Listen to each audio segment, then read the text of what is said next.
먼저 회사에 입사하게 되면 연차가 발생합니다. 그리고 경력이 쌓일 때마다 쉴 수 있는 날짜가 늘어나는데요. 공무원 연가일수도 이와 같습니다. 단 근로기준법이 아닌 공무원법에 의하여 주어지기 때문에 사용할 수 있는 개수는 달라집니다. 과연 무엇이 같고 다른지, 그래서 어떤 게 더 메리트가 있는지 궁금하실 텐데요. 그래서 준비했습니다. 오늘은 공무원 연가일수와 일반 직장인의 연차에 대해 비교 분석해 보도록 하겠습니다.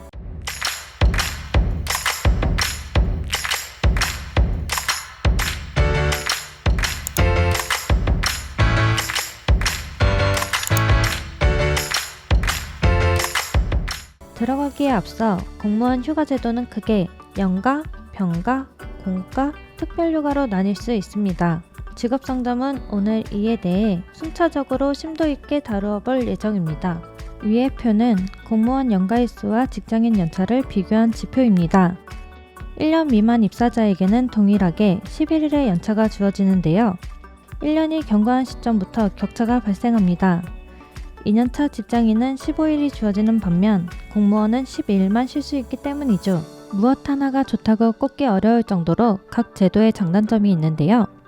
먼저 공직의 경우 1년에서 3년차까지는 회사원 대비 연차가 적지만 이후부터 2개에서 3개씩 증가해 빠르게 역전합니다. 그래서 4년차부터는 일반 회사원보다 연차가 많습니다.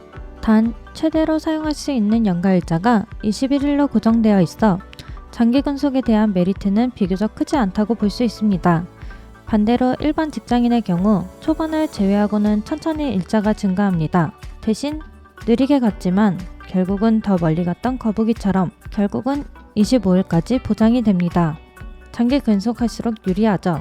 단 일반 회사에서 22년 이상을 근속할 수 있을지에 대해서는 다소 의문점이 있다고 할 수 있습니다. 만약에 다치거나 병에 걸려 몸이 아프게 되면 부득이하게 일을 할 수가 없는데요. 이때 활용할 수 있는 휴가가 바로 병가입니다. 먼저 직장인의 경우 별도의 병가 규정이 마련되어 있지 않는 경우가 많습니다. 통원이나 단기 입원으로 치료가 가능한 경우 연차에서 빼서 활용하는 경우가 많습니다. 병가급여의 경우에도 무급이 원칙이기 때문에 회사 내규에 따라 맞춰지는데요. 일반적으로는 아파도 눈치가 보여서 이를 제대로 활용하지 못하는 경우가 많습니다. 공무원 병가의 경우에는 기본적으로 연 60일까지 활용할 수 있고 이때에는 기본급의 70%가 제공됩니다. 더불어 7일 이내로 활용할 경우 진단서 없이 병가를 낼 수도 있습니다. 공무상 병가란 업무 중 사고로 인해 다쳤을 경우를 뜻하는데요. 이때에는 180일 이내로 활용할 수 있으며 승인을 통해 급여와 치료비를 받을 수 있습니다. 공직의 장점은 이런 제도가 잘 마련돼 있어 아픈 경우 눈치를 보지 않고 쓸 수 있다는 점입니다. 특별휴가란 결혼, 입양, 출산과 같은 일이 생겼을 때 받을 수 있는 휴가입니다. 결혼의 경우 회사원은 법적으로 지정된 사항이 없기 때문에 회사 내규에 따라 주어지는데요. 보통 3일에서 5일 정도 주어지는 경우가 많습니다. 배우자 출산휴가의 경우 직장인과 공직자가 동일하게 10일을 보장받습니다. 유급으로 분류되며 일반인은 고용보험법에 따라 기준에 맞춰 지급됩니다. 공가는 업무 시 필요에 의해 쓰게 되는 휴가제도를 뜻합니다.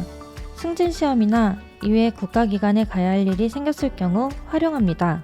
별도로 개인의 연차를 활용해 시험을 치를 일이 없다는 거죠. 육아휴직은 초등학교 2학년 이하의 자녀가 있을 경우 일시 또는 분할로 사용할 수 있는 제도입니다. 공직자와 회사원 모두 공통적으로 1년은 수당을 받으며 휴직기간을 가질 수 있죠. 단 차이점이 있는데요. 공직은 3년까지 활용할 수 있는데 반해 일반 직장인은 최대 1년까지만 활용할 수 있다는 점입니다. 아이를 키워보셨다면 아시겠지만 12월의 육아휴직은 다소 짧은 감이 있습니다. 어린아이를 어린이집으로 보내야 하는 결단을 내려야 하기 때문이죠.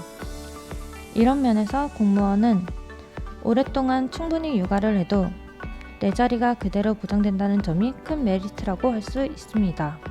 일반 직장인의 경우 복직 후에 이전과 다른 대우를 받는 경우가 많다고 하는데요. 공직자는 휴직기간도 호봉으로 산정해줍니다. 첫째와 둘째는 각 1년, 셋째는 3년을 인정받을 수 있죠. 조금 다른 개념이긴 하지만 직장인도 휴직기간은 근속일수에 포함되기 때문에 퇴직금을 받을 때 이를 인정받을 수 있습니다. 마지막으로 그래도 공무원보다 좋은 점은 한 가지가 있습니다. 근로자의 날 쉴 수 있는 것입니다. 공무원 연가일수와 직장인 연차에 대해 비교해 보았는데요. 어떠셨나요? 오늘 직업상담은 이런 생각을 했습니다. 규정이 참 중요하구나. 법적으로 제도가 마련돼 있어야 이를 잘 활용할 수 있겠구나. 이런 생각을 해보았습니다. 회사 내규에 따른 휴가복지제도가 많았는데요. 이런 점이 근로자의 복지를 위해 더 개선되었으면 하는 바람입니다.